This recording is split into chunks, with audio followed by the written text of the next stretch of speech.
নমস্কার বন্ধুরা, শুভ্রাজ কিচেনে সবাইকে স্বাগত। আজকে আমি আবারও একটা রেসিপি নিয়ে এসেছি। আজকে আমি বানিয়ে দেখাবো আমের পায়েস। এটা আম থাকতে থাকতে এই রেসিপিটা না বানালে যেন একেবারেই চলে না। চলুন দেখা যাক। প্রথমেই লাগবে আমার আম, আর লাগছে আমার গোবিন্দভোগ চাল। এখানে আমি দুটো আম, পাকা আম ভালো করে ধুয়ে টুকরো করে কেটে রেখেছি। এখন মিক্সির জারে দিয়ে আমি এটা খুব ভালো করে পেস্ট করে নেব। আমটা আমার খুব সুন্দর করে পেস্ট করা হয়ে গেছে। এখন আমি একটা কড়া বসিয়ে দিয়েছি। কড়ার মধ্যে আমি পুরো আমের পেস্টটা দিয়ে দিলাম, আর দিয়ে দিলাম 3-4 চামচ চিনি।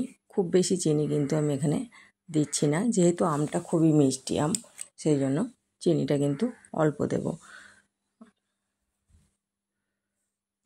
অল্প বেশ চিনিটা দিয়ে সুন্দর করে নেড়ে একটু আমের যে রসটা সেটা শুকিয়ে রেখে দেব।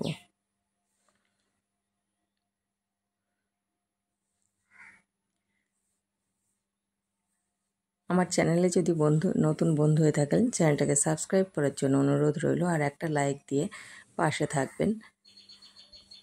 আর ভিডিওটা কেমন লাগছে কমেন্টের মাধ্যমে অবশ্যই কিন্তু জানাবেন। আর এইভাবে নিত্য নতুন রেসিপি পাওয়ার জন্য আমার চ্যানেলটাকে অবশ্যই সাবস্ক্রাইব করে রাখবেন। আমটা কিন্তু বেশ প্রায় হয়েই এসছে। রসটা কিন্তু বেশ শুকিয়ে গেছে অনেকটাই। এবার আমি এটা কিন্তু সাইড করে রেখে দেব।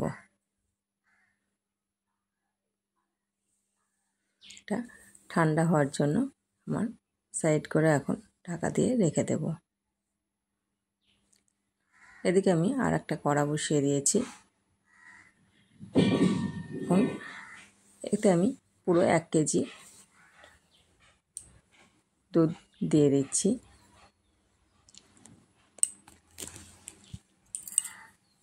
দুধটা আমি খুব ভালো করে কিন্তু জাল দিয়ে রেখে দিয়েছিলাম আগে থেকেই।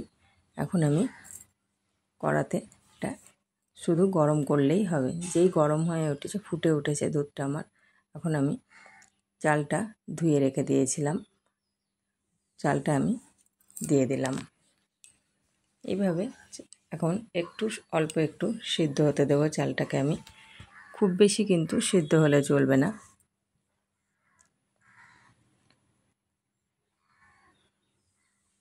মাঝে মাঝে কিন্তু নেড়ে দেব। খুবই সামান্য 1 চিমটে লবণ আমি দিয়ে দিলাম। পায়েসে 1 চিমটে লবণ না দিলে যেন একটু আলো না লাগে, তাই লবণটাকে দিয়ে দিলাম।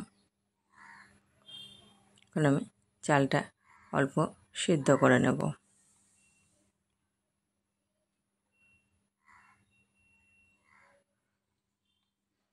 এইভাবে সিদ্ধ হতে হতেই কিন্তু প্রায় হয়েও আসবে। অর্ধেক কিন্তু সিদ্ধ হয়েই এসছে। এখন আমি অল্প একটু মিশ্রি দিয়ে দিলাম। এখানে আমি কোনো চিনির ব্যবহার আর করব না, আর আমি কিন্তু মিষ্টিও দেব না।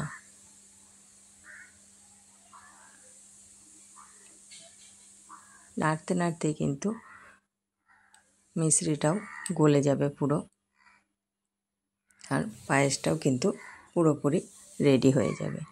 এখানে আমি কোনো এলাচ থিতো করে বা গুঁড়িয়ে দেব না, কারণ যেহেতু আমের পায়েস, সেই আমের গন্ধটা কিন্তু এলাচ দিলে থাকবে না। পায়েসটা কিন্তু আমার হয়ে গেছে। আমি ওর থেকে বেশ কিছুটা কিশমিশ আমি ছড়িয়ে দিলাম। এবার আমি পায়েসটা বন্ধ করে দেব, দিয়ে আমি একটু ঠান্ডা মতো হতে দেব, কারণ আমটা এক্ষুনি মেশালেই কিন্তু ঠান্ডা করে না মেশালে। এবার আমি আমটাও কিন্তু মিশিয়ে দিচ্ছি। পায়েসটা আমার বেশ ঠান্ডা হয়ে গেছে।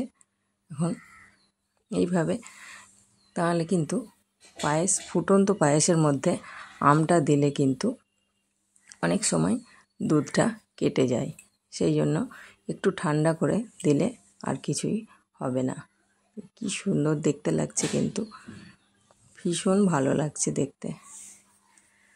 ভিডিওটা যদি ভালো লেগে থাকে একটা লাইক দেবেন, কমেন্টের মাধ্যমে জানাবেন কেমন লাগলো, আর বন্ধুদের সাথে বেশি বেশি করে শেয়ার করবেন। এইভাবে পুরো খুব সুন্দরভাবে আমি মিশিয়ে দেব।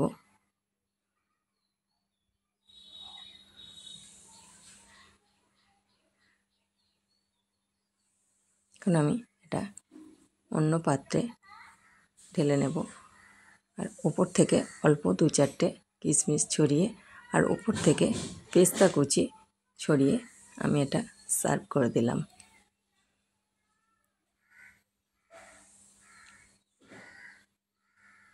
ভীষণ সুন্দর লাগছে আর খেতেও কিন্তু অপূর্ব।